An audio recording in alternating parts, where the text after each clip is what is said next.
The Day of Atonement, Yom Kippur.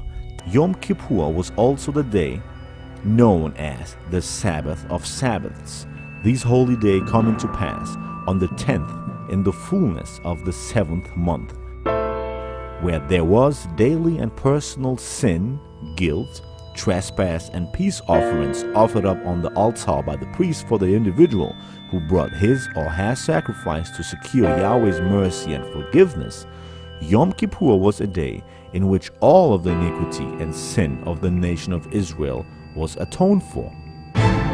The tabernacle, the holy place, was also yearly atoned for on Yom Kippur, being in the midst of Israel and having been polluted, and the altar was cleansed with blood. With this atonement, all iniquity was to be removed from Israel. On this very special holy day, only the high priest was allowed to officiate for Yahweh. He carried out all the sacrifices and ordinations of the day. The peculiarity and uniqueness of this day centered around the presenting of 2 goats before the high priest. Lots were cast, and the lot for Yahweh fell on 1 goat, while the other lot fell for Azazel. The goat for Yahweh was killed by the high priest, who then brought its blood into the Holy of Holies to atone directly before Yahweh in the holy place, sprinkling its blood on the Ark of the Covenant and before the Ark of the Covenant. In doing this, the people's sins were atoned for. But there is a further part of the atoning work. After the high priest had finished the atoning for the people and the tabernacle, the live goat for Azazel was presented. The high priest will lay his hands on the goat and confess all the sins of the people over it. The goat was then set free and sent into the wilderness.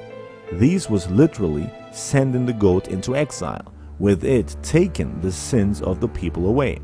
Scriptures say the Azazel goat bears the transgressions, while the blood of the other goat was for the atoning. Let us look at some terms here and gain further understanding. In Hebrew, Yom Kippur is the day of Kippur. Kippur is a form of the Hebrew root word kapar, which means to make atonement or cleanse. Yom Kippur thus becomes the day for purging, better yet, atonement. The Ark of the Covenant had a lid, which in the Hebrew is termed kaparet, and will mean the place where atonement is made. The rendering of mercy seat in our translation does not quite properly fit the true concept of its meaning. Thus we see how the blood of the 1 goat on which the lot for Yahweh fell was brought in here for the atonement. The other goat, the one for Azazel, was the one that physically removed the sins out of the camp of Israel. Some see the word Azazel to mean the devil, but this cannot be the case, as the sins were confessed over it and it bore Israel's sins into the wilderness.